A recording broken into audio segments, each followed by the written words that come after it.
امروز روز 30، یعنی یه ماه شدن اردک تقریبا. حالا 31 روز 32 روز این حدود دیگه. از بیرونشون بیادم غذاشون بخورن.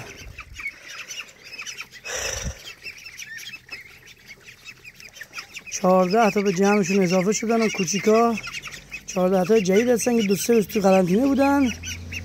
بعد واکسیناسیون و داروهایی که بهشون تزریق شد هر زمان روز شما که دیدیم مشکلی نیست، اینا رو وارد جمع کرده.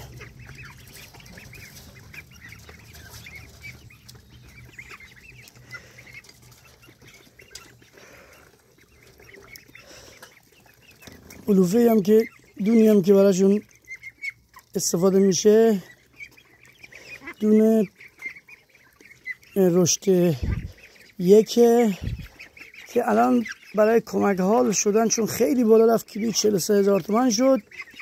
به خاطر همین تصمیم گرفتم که یه وعدهش رو من از آرد ذرت، آرد جو و پودر صدف، پودر استخون و سبوس گندم استفاده کنم که لااقل خورده کمک حالم بشه. چون لحاظ چی اون جرم نلازم وزن، اون حجمی که توی این خوراک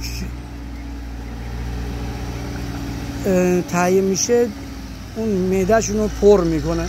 برای رشد اینا هم که همون پیلوت اینا استفاده میکنیم که تو 4 وعده بعد، چون من 5 وعده بهشون غذا میدم، 5 وعده خردتر که همیشه در حال خوردن باشن. در 24 ساعت هم که لامپ و روشنایی روشنه، شاید در حد 1 ساعت مثلا خاموشی زده بشه که لازم هم نیست، خودشون استراحتشو میکنن. اینم که محل جدیدشون بود که اینم حیاتشه دیگه. اینجا بیان اونجا دور بزنن، اینجا هم که محل جدید. الان من حال ندارم برم داخل، میخوام برم اداره. آره فعلا با اجازه شما من با شما هم، شما با من باشین.